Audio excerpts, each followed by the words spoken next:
Bago natin ipagpatuloy, shoutout muna sa ating mga masugid na sumusubaybay, Jerry Manalo, Gen Flores, Nards Ilarde, at Carlos Cañete, maraming salamat po sa inyo. Kabanata 2061, Gary Duncan, yung maalamat na mixed martial arts champion ng dakilang H country. Siya ang nangungunang talento ng nakababatang henerasyon. Balita ko magaling siya dito. Nang marinig ng audience ang dalawang salitang, Gary Duncan, tuwang-tuwa silang bamulong. Pagkatapos ng lahat, si Gary ay isang sikat na influencer sa Dern.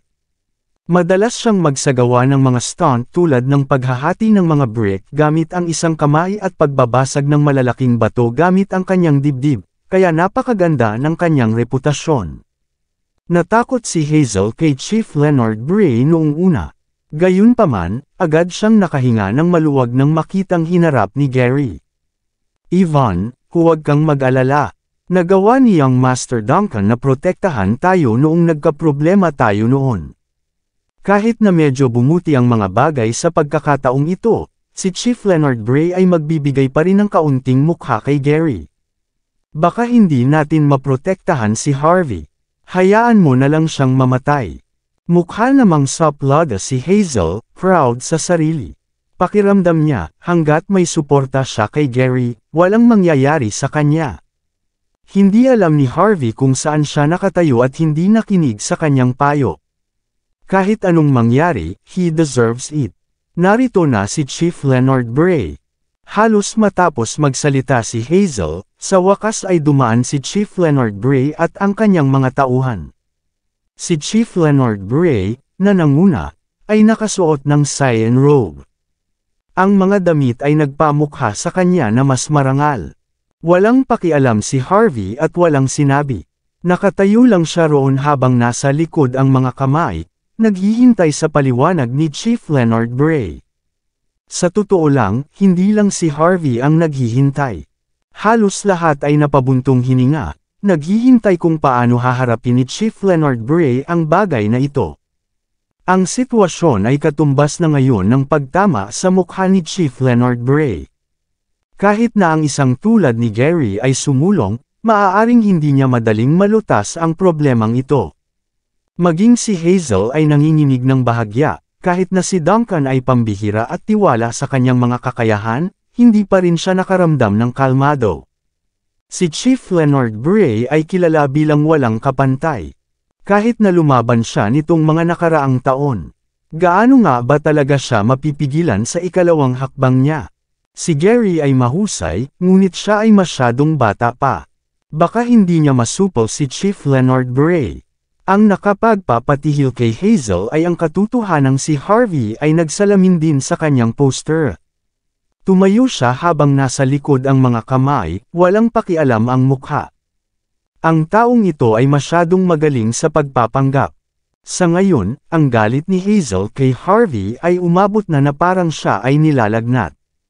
Kung hindi dahil sa presensya ni Gary, magagawa kaya ni Harvey na kumilos ng kalmado? Nakatayo pa kaya siya habang nakatalikod ang mga kamay niya ng casual? Siguradong nakaluhod siya at humihingi ng awa. Humph! Basura! Ang puso ni Hazel ay napuno ng paghamak.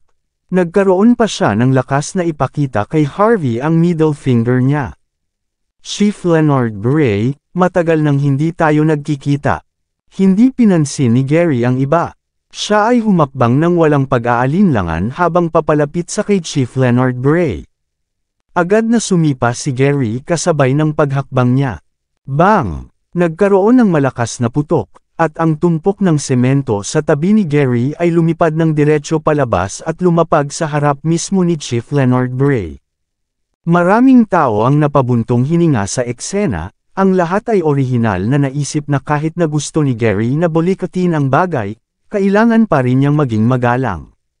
Gayunpaman, hindi nila inaasahan na siya ay magiging napakalakas. Sa isiping haharapin niya si Chief Leonard Bray ng gusto. Malinaw na wala siyang respeto kay Chief Leonard Bray. Pinoprovoke mo siya ng harapan. Malamig ang mga mata ni Chief Leonard Bray.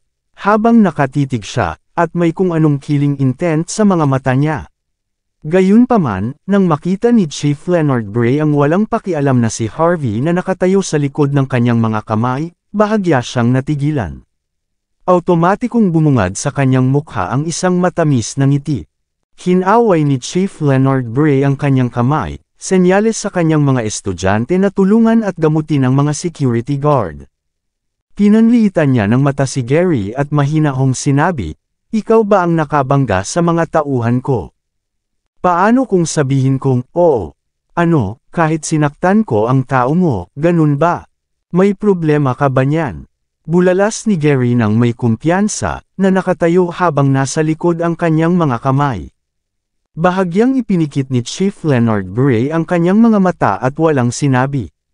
Gayunpaman, ang mga estudyante sa likod niya lahat ay nakatitig kay Gary sa pamamagitan ng pagngangalit ng mga ngipin. Kahit na si Gary ay isang kilalang influencer at kilala rin bilang ang mixed martial arts champion mula sa Country H. Sa mata ng mga alagad na ito, siya ay isang pangkaraniwang manlalaban lang. Gayunpaman, madalas niyang ipagmamalaki ang kanyang kaunting kakayahan sa harap ng mga karaniwang tao araw-araw. Kung may pagkakataon, hindi naisip ng mga estudyante na year-on kaagad si Gary sa ilalim ng kanilang mga paa. Sa nakikitang inaasikaso ni Gary ang bagay na ito, mukhang kaya niyang asikasuhin ang lahat. Taliwas sa walang pakialam na ekspresyon ni Harvey. Biglang nakaramdam ng panlulumo at galit si Hazel. Hindi niya maiwasang humakbang pasulong sa oras na ito at taimtim na sinabi, "Chief Leonard Bray. Ako, bilang isang tagamasid, ay kailangang linawin ang katotohanan para kay Young Master Duncan. Hindi si Young Master Duncan ang nanakit sa mga tauhan mo. Si Harvey iyon. Maging security guard man o kamag-anak mo, si Harvey ang nanakit sa kanilang lahat. Inaako lang ni Young Master Duncan para sa kapakanan ng lahat." Isang malabong ngiti ang lumitaw sa mukha ni Gary. Ito ay isang magandang pagkakataon para sa kanya upang kumilos ng bongga. Kahit na humarap siya sa isang mabigat na kalaban, hindi magiging mahirap para sa kanya na umalis. Kaya naman, wala siyang naramdamang pressure. Pinikit niya ang kanyang mga mata at sinabing, "Chief Leonard Bray, ang bagay na ito ay talagang may kaugnayan kay Miss Xavier at sa lahat ng nandito. Pero ngayong nakasulong na ako, ibig sabihin ako na ang bahala. Kung hindi ka nasisiyahan, pumunta ka sa akin. Kung ikukurap ko ang aking mga mata, hindi ako karapat-dapat sa titulong Mixed Martial Arts Champion." Tumingin si Chief Leonard Bray sa paligid. Nang makita niya ang Porsche na nakalock ang mga gulong, agad niyang naintindihan ang nangyayari. Siguradong nakursunadahan ng kanyang pamangkin si Yvonne dahil sa kagandahan nito, at iyon ang nag-udyok kay Harvey na bugbugin siya. Iniisip ang mga kakayahan at kalupitan ni Harvey, ngumisi si Chief Leonard. "Napakahusay. Lagi akong nakakarinig ng mga reklamo na sinasabing itong incompetent na malayong pamangkin kong ito ay laging nagdadala ng mga security guard dito para manggulo sa iba. Napakahusay nilang itinago sa akin ang kanilang kasalanan, kaya wala akong mahanap na anumang ebidensya. Dahil nakipag-usap sila ngayon, malinaw na ipinapakita kung gaano kahiya ang kanilang pag-uugali. Deserve talaga nila. Kailangan kong pasalamatan ang lahat sa pagiging maawen sa pamamagitan lamang ng pagbali sa kanyang kamay, at hindi pagpatay sa kanya. Heto, hihingi ako ng tawad at salamat sa ngalan niya. Dito matatapos ang mga problema ngayon." Yumuko pa si Chief Leonard Bray pagkatapos niyang magsalita. Pagkatapos ay sinulyapan niya ang mga security guard. Agad namang gumapang ang isa sa kanila at tinanggal ang lock sa gulong para kay Harvey. Napabuntong hininga si Hazel at ang iba pang nanunood sa tanawing ito. Ang lahat ay orihinal na inakala na ang labanan sa pagitan ng dalawang panig ay magaganap. Hindi nila inasahan na hindi nagalit si Chief Leonard Bray, ngunit ginawa rin niyang tama ang mga bagay-bagay. Ito ay isang malayong pamangkin, para sa pag-iyak ng malakas. Palagi siyang tinatrato ni Chief Leonard Bray bilang kanyang anak at pinapayagan siyang abusuhin ang iba ayon sa gusto niya. Bakit biglang naging duwag ang Chief ngayon? Dahil ba sa presensya ng magaling na mixed martial arts champion ng bansang H? Si Gary Duncan talaga ang pinakamagaling na talento sa dakilang kabataang henerasyon ng Country H. Marami ngayon ang tumitingin kay Gary nang may pagtataka. Isa na dun si Hazel. Nabigla siya kay Gary. Pakiramdam niya ay mas makabubuti kung abandonahin na niya ang top row niya sa leaderboard, dahil sa ilusyon lang, at habulin ng malapitan ang malalaking karakter. Dito na ba matatapos? Nang maramdaman ng lahat na naayos na ang usaping ito. Biglang ngumisi si Gary at may tiwalang humakbang pasulong. Chief Leonard Bray, alam mo ba talaga kung ano ang nangyari? Hindi nirerespeto ng pamangkin mo si Miss Xavier. Iyan ang dahilan ng lahat ng kaguluhang ito. Sa tingin mo ba matatapos ito pagkatapos mong bahagyang masugatan? Sa tingin mo ba hindi mo na kailangang magbigay ng paliwanag para sa kanyang mga aksyon? Hindi pinansin ni Chief Leonard Bray si Gary. Sa halip, naglakad siya sa harap ni Ivan at sinabi sa malalim na boses, Miss Xavier. Pinukaw ka ng walang kakayahan kong pamangkin, kaya deserve niya ang mangyayari sa kanya. Upang ipakita ang aking sinseridad, ako mismo ang sisira nito. Pagkasabi nito, sumenya si Chief Leonard Bray. Ang isa sa kanyang mga estudyante ay humakbang pasulong at, gamit ang kanyang binti, agad na binasag ang isa sa mga braso ng gwardya. Naririnig ang sigaw ng dalamhati. Gayunpaman, patuloy nang umiti si Chief Leonard Bray. Hindi niya namamalayan, sabay agaw ng tingin kay Harvey. Natatakot siyang magalit si Harvey. Bahagyang natigilan si Yvonne sa mga pangyayari. Gayunpaman, tumanggo siya at sinabing, dahil si Punong Leonard Bray ay totoong taos-puso, kung gayon ang bagay na ito ay magtatapos dito ngayon. Sana ay hindi na maulit ang ganitong pangyayari sa hinaharap. Tumanggo si Chief Leonard Bray. Huwag kang mag-alala, Miss Xavier. Aayusin ko ang Bray Temple mula ngayon. Itataboy ko ang mga maruruming peste na ito palabas dito. Ito ay isang sagradong lugar, hindi isang palaruan para sa mga tao na kumilos ng walang ingat. Kinaway ni Chief Leonard Bray ang kanyang kamay pagkatapos niyang magsalita. Binuhat ng kanyang mga estudyante ang security guard, tumalikod, at umalis sa lugar. Pinagmasdan ni Hazel ang buong eksena na napatulala. Napakagaling. Napakagaling ni Gary. Akala niya noon ay madadamay din siya sa pangyayaring ito. Malamang sisirain siya ni Chief Leonard Bray, at kahit papaano ay masasangkot din ang kanyang ama. Gayunpaman, hindi niya inaasahan na si Chief Leonard Bray ay agad na susuko kay Gary pagkatapos niyang lumabas at sumigaw ng ilang salita. Nabali pa ni Chief Leonard Bray ang paa ng sarili niyang pamangkin. Malaking tulong ito. Pambihira rin ang katatagan ni Gary.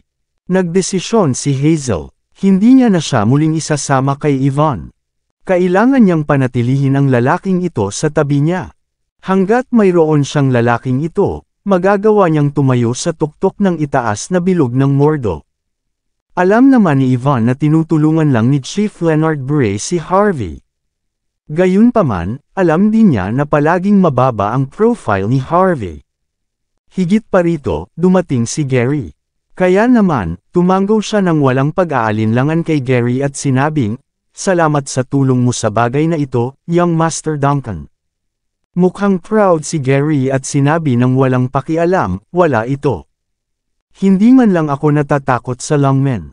Ito ay ang Bray Temple lamang. Sino sila sa tingin nila? Nang marinig ni Hazel ang mayayabang niyang salita, tumanggo siya bilang paghanga. Sinulyapan niya si Harvey na napakakalmado. Namumuo ang galit sa kanyang puso at sumigaw siya ng, Harvey. Ikaw ang dahilan ng lahat ng kaguluhang ito. Si young Master Duncan ang tumulong sa iyo na ayusin ang mga bagay-bagay. Hindi ka ba marunong magpasalamat? Galit na galit si Hazel kay Harvey. Mula nang makilala niya ito, marami sa mga problemang naidulot niya ay nalutas sa tulong ni Gary. Gayunpaman, tila wala siyang pakialam. Meron pa rin siyang nakakainis na kalmadong ekspresyon. Walang hiya talaga siya. Sa ngayon, hindi na alam ni Hazel kung paano pupunahin si Harvey. Napatingin si Harvey kay Hazel nang may interes. Pagkatapos ay pabiro niyang sinabi, "Salamat sa kanya." "Para saan?" "Sinaktan mo ang malayong pamangkin ni Chief Leonard Bray, kasama ang maraming tao mula sa Bray Temple." Kung hindi lumapit si Young Master Duncan, sa tingin mo ba ay makakatayo ka pa rito nang hindi nasaktan? Naiinis si Hazel kay Harvey. "Harvey, kailangan mong malaman ang lugar mo. Sa tingin mo kaya mo, kung kumilos si Chief Leonard Bray. Maniwala ka man o hindi, kung kumilos ang matandang iyon, madali kanyang mapalipad sa pamamagitan ng isang sampal." Walang pakialam si Harvey. Maaari mong tanungin si Young Master Duncan. Naniniwala ba siya na siya ang nakapagpatakot kay Chief Leonard Bray? Paano siya naging masungit? Agad namang umiling si Hazel sa galit matapos marinig ang sinabi ni Harvey. "Anong ibig mong sabihin, Harvey? Sinasabi mo ba sa akin na hindi si Young Master Duncan ang nakapagpatakot kay Chief Leonard Bray? Sinasabi mo ba na ikaw ang may gawa nito? Paano ka naging walang hiya?" Ikanaway ni Gary ang kanyang kamay at mahinahong sinabi, "Miss Malone, hindi mo na kailangang maging seryoso sa ganitong uri ng tao. Huwag mong sayangin ang iyong oras sa mga tanga. Hindi mauunawaan ng isang katulad niya kung gaano kalaki ang problemang naidulot niya. Ang pakikipagtalo sa kanya ay makakasira lamang sa ating reputasyon. At saka, unreasonable ang paghingi niya ng tawad." Hindi. Ang paghanga ni Hazel kay Gary ay lumaki ng 10 ulit matapos marinig ang kanyang mga salita. Hindi lang bata at promising na walang kasiyahan, pero perpekto din ang karakter niya. Ideal husband talaga siya. "Sa aking top bro sa leaderboard, I'm so sorry. Sisimulan kong habulin ang aking tunay na pag-ibig." Napabuntong hininga si Harvey sa ekspresyon ni Hazel. Kahit alam niyang isang iglap lang at hindi sabog si Gary, lalo na pagdating sa kanilang relasyon. Sa kasamaang palad, hindi pinakinggan ni Hazel ang anumang sasabihin niya. Pagkaraan ng ilang sandali, kinuha ni Harvey ang kanyang cellphone at binigyan si Hazel ng ilang war gods bilang regalo para sa kanyang tiyuhin, para sa kapakanan ni Kelly.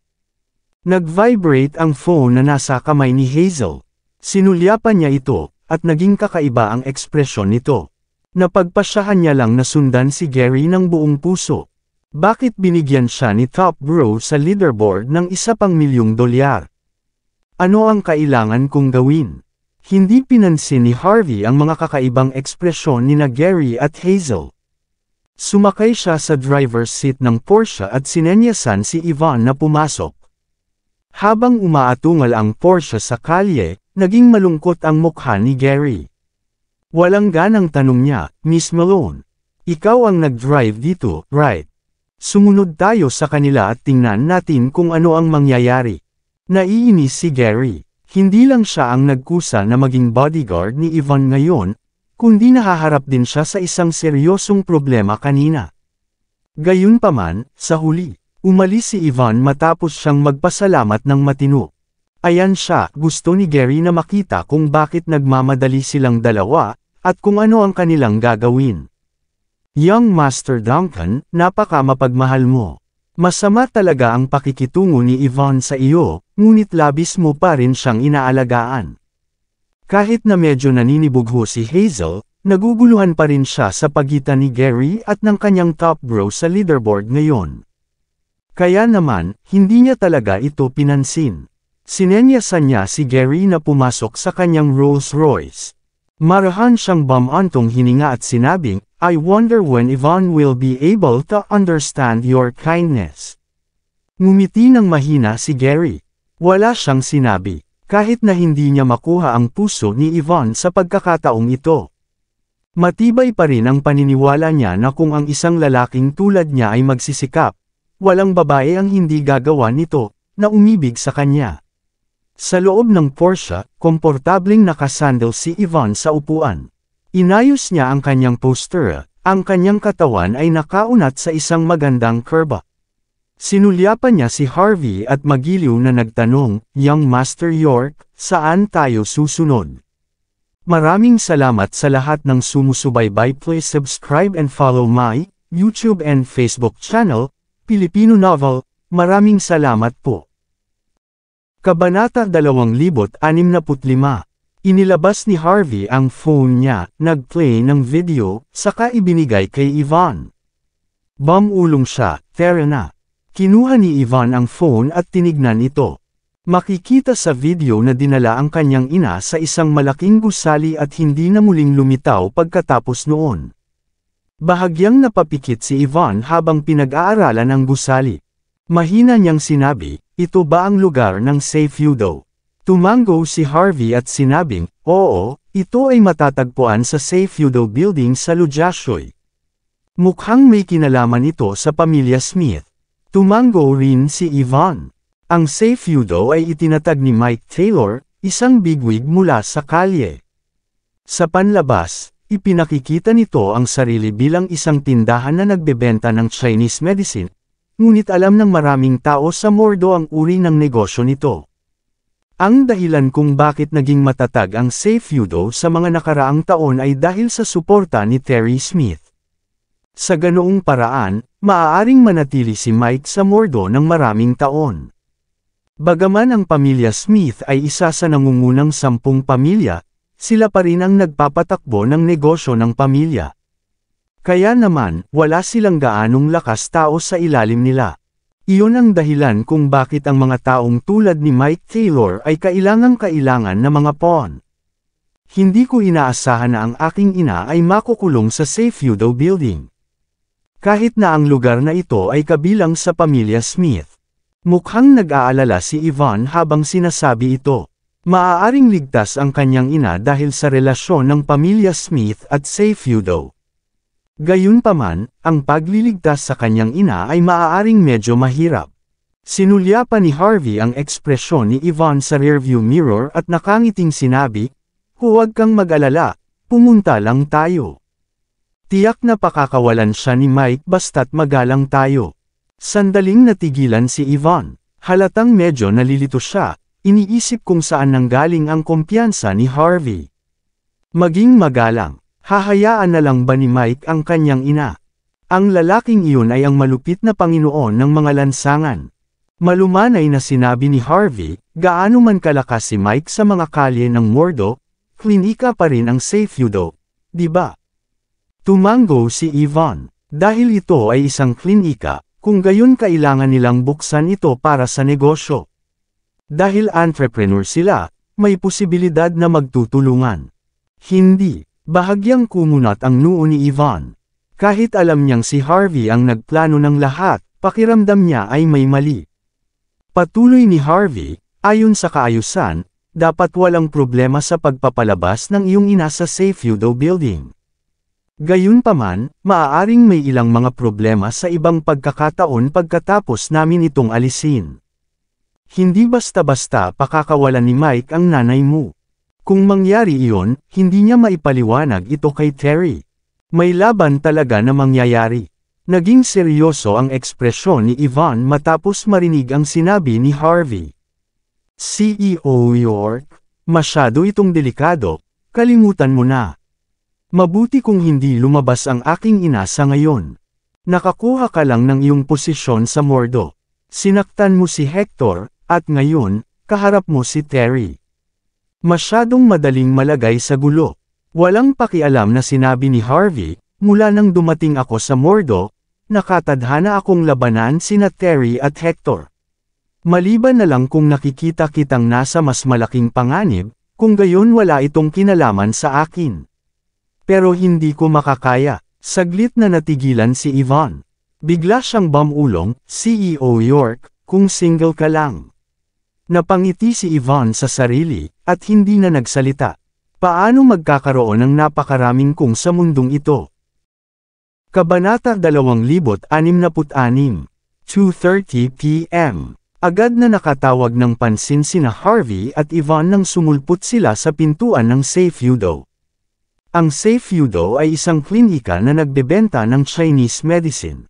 Gayunpaman, marami sa mga taong pumupunta dito upang gamutin ang kanilang mga pinsala ay mga naglalaban-laban mula sa mga lansangan na nasugatan sa mga labanan. Tiyak na marami ang dumating upang gamutin ang kanilang tama ng kutsilyo at mga tama ng baril. Gayunpaman, papasok sila sa nakatagong basement sa halip na sa bukas na silid ng pagtanggap. Nang makapasok sina Harvey at Yvonne, ang mga gangster ay tumingin sa kanila na may kakaibang mga mata, na parabang nakakita sila ng isang kuneho na naglalakad sa pugad ng isang fox.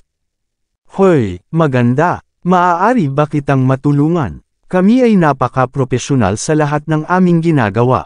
Isang kalbong gangster ang lumabas na may kakaibang ngiti, na parabang ipapatong niya ang kamay niya kay Yvonne. Pero maya-maya, may lumapit na lalaking nakasuot ng Chinese. Sa kanyang mga kamay ay may 2 bowl ang bakal. Sinampal niya ang kalbong gangster, basura. Napaka-unreasonable mo talaga. Hindi mo ba nakikita na ito ang batang niece ng pamilya Smith, si Yvonne Xavier? Pamangkin siya ni Terry Smith. Matatanggap mo ba ang kahihinatnan ng pag-provoke sa kanya? Nang marinig ng mga gangster ang 3 salitang iyon, si Prinsipe Terry Smith, ang takot ay sumilay sa kanilang mga mata. Bahagyang kumunat ang noo ni Yvonne at malamig na sinabi, Mike Taylor. Ang lalaking nakasuot ng Chinese suit ay si Mike Taylor, ang kanang kamay ni Terry Smith, isa sa 6 na prinsipe ng Mordo. Nakatingin din si Harvey kay Mike, naningkit ang kanyang mga mata sa interes. Ang makapagsimula ng negosyo ng pamilya sa Mordo ay higit pa sa sapat na patunay para kay Terry. Kahit na mayroon siyang malakas na suporta, si Terry Smith, hindi magiging maganda si Mike sa isang lugar na tulad ng Mordo kung wala siyang, may sapat na kakayahan at lakas ng loob. Kumuha ng tabako si Mike at dahan-dahan itong sinindihan.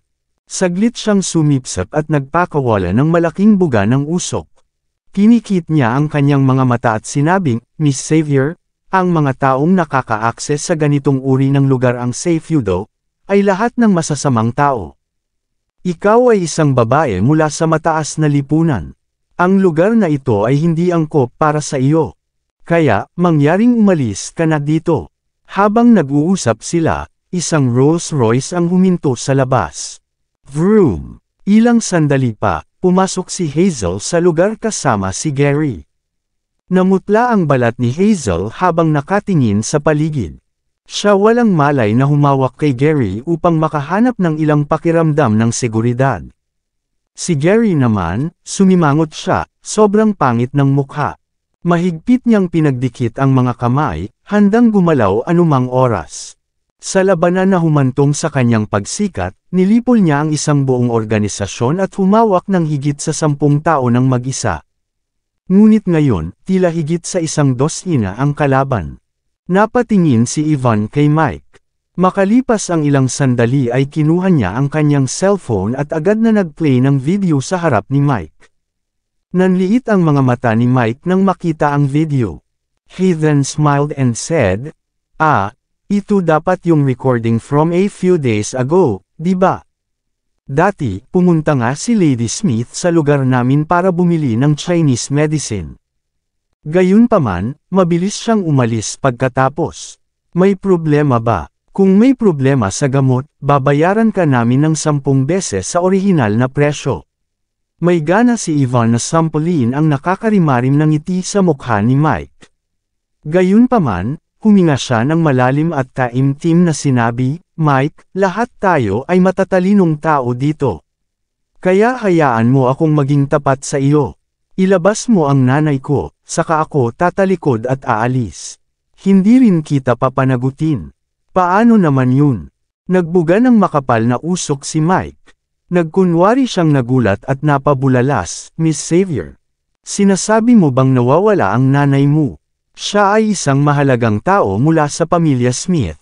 Kung talagang nawawala siya, report mo siya sa pulis. Natatakot ako na hindi tama na lumapit ka sa akin tungkol sa pagkawala niya. Pagkatapos ng lahat, ang aking tindahan ay nakikipag-ugnay lamang sa Chinese herbal medicine na gamot. Ito ay hindi isang pribadong ahensya ng espiya, hindi ba? Nagkaroon ng pagsabog ng mapanuksong tawa mula sa buong paligid pagkatapos sabihin ang mga salitang ito.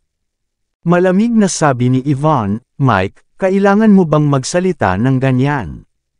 Nasa Seifudo building man o wala ang nanay ko, ikaw ang nakakaalam. Kailangan mong pakawalan siya, bago pa ako mawala sa galit. Kung gayon, malinaw na tayo. Kung hindi, isusumbong kita sa pulis. Sa panahong iyon, huli na ang lahat. Nilabas ni Ivan ang phone niya habang nagsasalita. Nagdial siya ng 3 numero, handa siyang tumawag anumang oras, malamig ang mukha niya.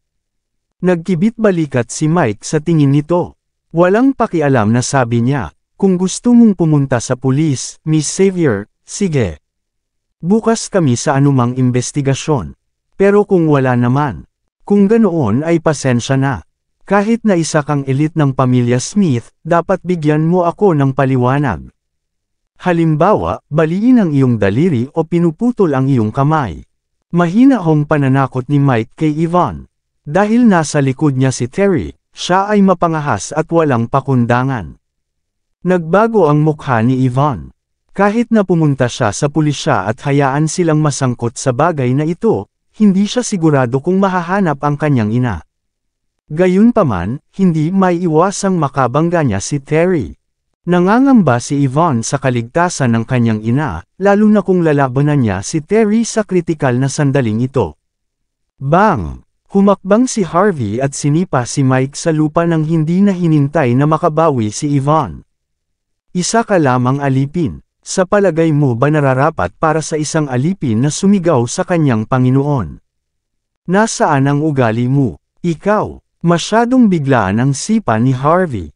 Hindi lamang nito na paghandaan sa isip si Mike. Maging sina Hazel at Gary ay medyo natigilan. Walang nag-iisip na si Harvey ay maglalakas loob na lumaban sa isang lugar tulad ng Seifudo. Ano ito? Patayin siya. Si Mike ay orihinal na ayaw makipag-usap kay Ivan sa isang kritikal na sandali. Gayunpaman, napahiya siya sa sipa ni Harvey. Sa sumunod na segundo, mahigit 10 gangster ang nag-react. Lahat ay sumugod kay Harvey gamit ang kanilang mga baril. Ang kaguluhan sa lugar na ito ay nakaakit din ng ilang inspector, dahil ito ay matatagpuan sa mataong lugar ng Lujashoy. Nagmamadaling lumapit ang mga inspector, pinatunog ang kanilang mga sirena. Sumigaw sila, tumigil ka. Itigil mo yan. Ito ang Lujashoy. Ano ang gusto mong gawin? Bagamat dumating ang mga inspector sa oras, napakakaunti lamang nila. Mabilis na itinulak ng mga gangster ang mga inspector at direktang inatake si Harvey. Ang ilan ay handang sugurin si Harvey sa panahon ng kaguluhan, na gustong samantalahin ang sitwasyon. Ang gulo talaga ng sitwasyon. Nagsimulang tumawag ng tulong ang mga inspector. God damn it, Harvey, ang bastos na ito. Alam mo ba kung anong klaseng lugar ang Seifudo? How dare you make trouble here? Siguro hiniling niya na magpakamatay. Napakapangit ng ekspresyon ni Hazel ngayon. Alam ng lahat sa Mordo na hindi sila dapat nakikigulo sa Seifudo. Pero hindi lang dumating si Harvey na nagdudulot ng gulo, sinuntok din niya si Mike. Marunong ba talaga siyang mag-spell ng kamatayan? Walang malay na nagtago si Hazel sa likod ni Gary. Huminga siya ng malalim, tumingin kay Ivan, at napabulalas, Ivan, kahit matalik mong kaibigan ako, hindi ko hahayaang tulungan ka ni Young Master Duncan sa pagkakataong ito. Kumalma si Harvey nang walang ingat. Kaya, kailangan niyang pasanin ang mga kahihinatnan. Walang pakialam si Ivan. Kaya ni Harvey mag-isa. Hindi niya kailangan ng tulong ng sinuman. Hindi na kailangan. Grabe ka. Si Harvey ay tagalabas lang. Ano kayang kaya niya? Maghintay lang. Bubugbugin siya hanggang mamatay. Galit na galit si Hazel. Matagal na niyang nakalimutan kung paano sila magkakilala ni Harvey sa mga henerasyon.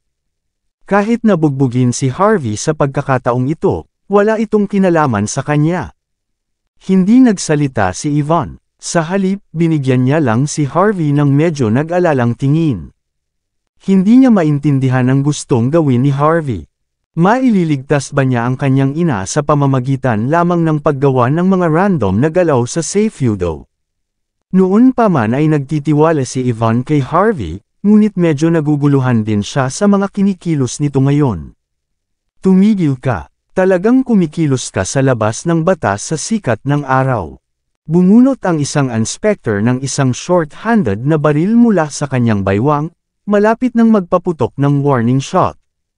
Gayunpaman, kinuha ni Harvey ang baril nang alisin ito ng inspector. Umalis ka. Isang grupo ng mga gangster ang sumugod sa oras na ito, na gustong tadtaran si Harvey hanggang sa mamatay. Sa kritikal na sandaling ito, humakbang si Harvey at itinutok ang baril sa noo ni Mike. Binuksan din niya ang safety lock ng baril. Sabihin mo sa kanila na tumigil na sila. Si Harvey ay nanatiling walang malasakit gaya ng dati.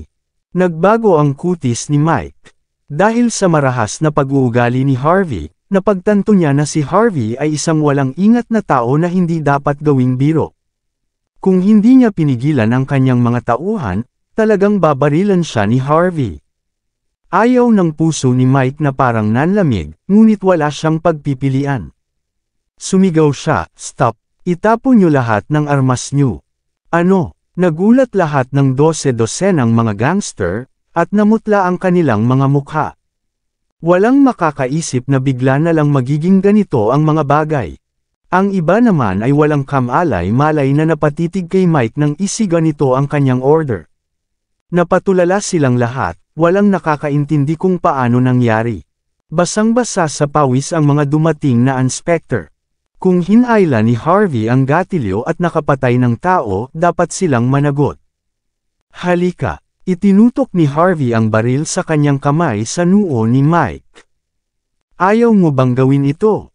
Bakit? Ayaw mo ba? Malamig ang mukha ni Harvey habang tinutuya niya si Mike.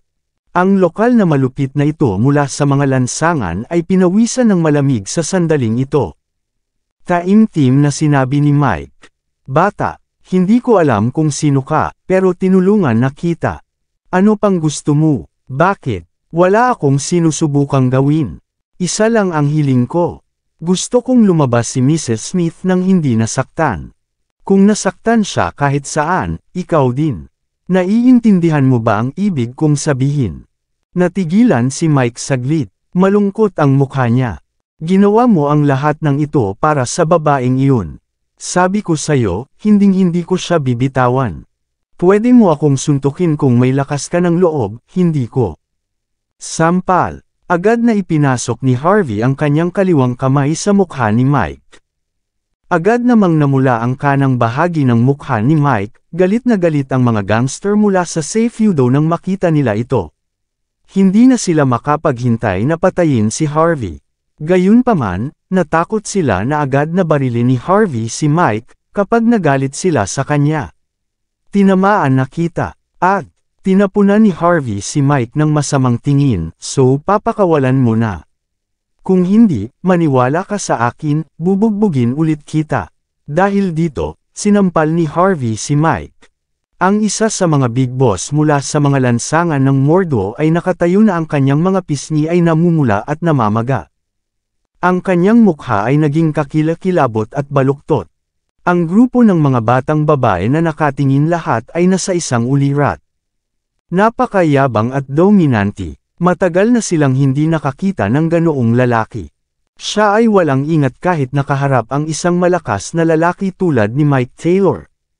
Ito ay isang tunay na lalaki.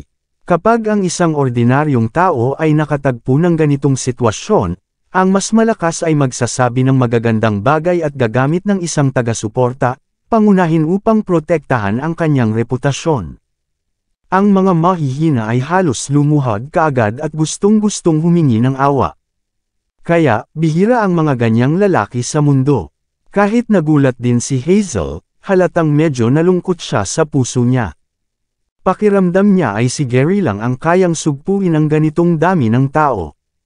Anong karapatan ng isang probinsyano na tulad ni Harvey na kumilos ng mapagpanggap at magnakaw ng limelight?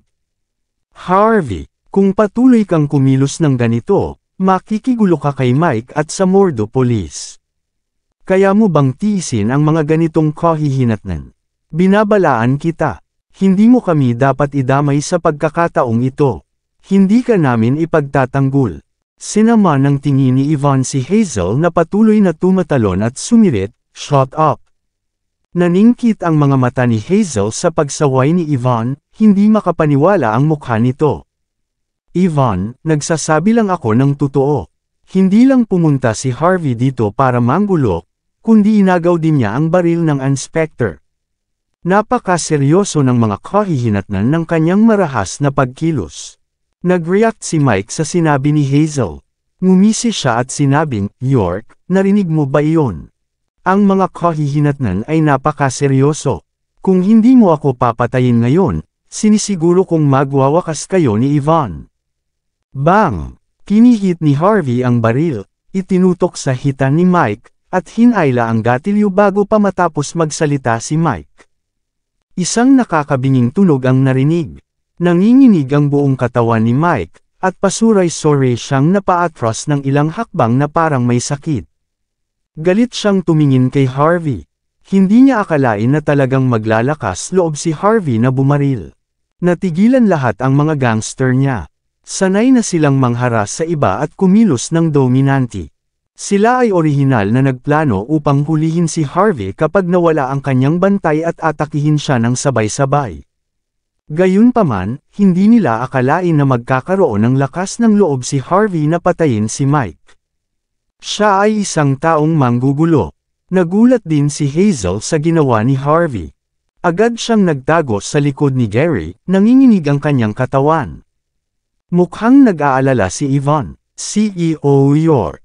Kahit na alam niya ang pagkakakilanlan ni Harvey, ang kanyang tiyuhin, si Zeke Smith ay palaging kumikilos ng walang kinikilingan. Ngayon na si Benjamin ay wala sa mordo. Kung nakapatay si Harvey ng isang tao, dapat siyang tumakbo. Mike Taylor. Itinutok ni Harvey ang baril sa noo ni Mike sa pagkakataong ito, hinayaan ang mainit na nguso na mag-iwan ng pulang paltos sa noo ni Mike. Ito ay isang babala lamang. Kung sa tingin mo ay hindi mahalaga ang iyong buhay, maaari kang magpatuloy sa pakikipaglaro sa akin. Walang malaking problema, papatayin muna kita, pagkatapos ay papasok ako at hanapin ang tao mismo. Pagkatapos mong mamatay, siguradong babagsak ang safe Yudo. Kung mangyari iyon, hindi ako makapaniwala na hindi ko pa rin mahanap si Mrs. Smith. As long as we find her, it will be the same as provang na kinidnap mo siya. Siyempre, i-consider ako bilang tagapagligtas. So paano mo gustong kumilos ako? Nasa iyo ang lahat, pero isang bagay ang kailangan kong babalaan sa iyo. Minsan, ang iyong mga pagpipilian ay maaaring magpadala sa iyo sa langit o impyerno. Siguro isang linya lang ang layo. Kabanata 2070, mayabang, nangingibabaw, baliw. Malupit, kalmado, sari-saring ideya ang tumatakbo sa isip ni Mike. Bumilis ang kanyang paghinga, at mabilis na nag-iba-iba ang kanyang dibdib. Gayunpaman, hindi siya nang ahas na ipagpatuloy si Harvey kahit anong mangyari. Nakaramdam siya ng labis na mali. Kung talagang kikilos ang 3,000 alagad ng safe Yudo, naniniwala siyang marami silang paraan para wakasan si Harvey. Ngunit heto siya, hostage ni Harvey, may baril sa noo. Hindi niya magagamit ang kanyang kakayahan o ipakita ang kanyang lakas. Sa sobrang inis niya halos samuka siya ng dugo, kung siya, isang sikat na maniniil sa mga kalye ng Mordo ay mamamatay sa kamay ng sinuman, kung gayon hindi siya mapapanatag kahit na bumalik siya bilang isang multo. Napabuntong hininga si Harvey at walang pakialam na sinabi, I'm an impatient person. Bibigyan kita ng 3 segundo. Kung tatanggi kang palayain si Mrs. Smith, tatapusin na kita ngayon. Medyo nagulat si Yvonne sa mga nangyari. Naunawaan niya na ang layunin ni Harvey sa pagpunta dito ay upang iligtas ang kanyang ina, ngunit hindi niya inaasahan na gagamit siya ng ganoong agresibong pamamaraan. Naningkit ang gilid ng mata ni Mike. Sa sandaling ito, halos nakalimutan na niya ang sakit. Bitawan mo ako. Ang mga problema ng ina ni Yvonne ay makakaapekto sa mga plano ni Terry. Kung talagang pakakawalan siya ni Mike, ililigtas ba ni Terry ang kanyang buhay? Ngunit kung tumanggi si Mike na ipaalam ito sa totoo ngayon, sa kalupitan ni Harvey York, siguradong hindi na niya hahayaang mabuhay si Mike. Napag-isipan mo na ba ito ng maayos? Walang pakialam si Harvey. 3-2. Dahan daw ang hinayla ni Harvey ang gatilyo, at ang sumunod ay ang tunog ng pag-ikot. Ang pinakamaliit na tunog ay tunog ng malakas at malinaw, na tila nagpapahayag ng paglapit ng kamatayan. Si Mike ay bumuhos ang malamig na pawis. Sa wakas ay natagpuan niya ang sagot. Gaano man ang desisyon ni Terry na harapin ito, may pagkakataon pa rin para sa kanya na baguhin ang mga bagay-bagay. Gayunpaman, siya ay talagang matatapos kung siya ay namatay dito ngayon. Hindi na magkakaroon ng isa pang pagkakataon si Mike. Pakawalan mo siya, biglang sigaw ni Mike. Ilabas si Lady Smith. Kaagad, isang kaakit-akit na figure ang inilabas mula sa piitan. Ito ay ang ina ni Yvonne. Kahit medyo manipis ang mukha niya, parang wala siyang nararanasan na pahirap. Ina, lumapit si Yvonne, umiiyak. Nakita ni Michelle si Harvey na nakatutok ang baril sa noo ni Mike. Agad niyang naintindihan ang nangyari. Kayong lahat, itaas ang kamay. Huwag kang gumalaw. Samantala, isang busina ng sasakyan ng pulis ang naririnig mula sa labas. 12-12 ng mga inspector na may mga leave na bala ang sumugod. Itinutok nila ang kanilang mga baril kina Harvey at Mike at sumigaw, ibaba mo agad ang baril. Kahit anong mangyari, ang pulis ang mamumuno sa hustisya para sa iyo. Hindi ka maaaring kumilos ng walang ingat. Bahagyang ngumiti si Harvey, ibinagsak ang short-handed na baril sa kanyang kamay, at ngumiti kay Yvonne. Sumugod ang mga inspector at pinaalis si Harvey. Nagmamadaling sinabi ni Yvonne, Inspector, gusto kong magsumbong ng kaso. May lihim na nagpakulong sa aking ina. Sa tingin ko dapat silang magbigay ng wastong katwiran para sa kanilang pagkakamali. At saka, paalalahanan kita. Ang aking ina ay isang mataas na miyembro ng pamilya Smith. Siya rin ang kapatid ni Zeke Smith at Terry Smith. Sa tingin ko dapat alam ninyong lahat kung gaano kahalaga sa amin ang mga paliwanag. Biglang nakaramdam ng pagkahilo ang Chief Inspector ng police station matapos marinig ang sinabi ni Yvonne, at saka tumingin kay Michelle na payat ang mukha. Medyo nagsisi siya, bakit siya nakikialam sa bagay na ito?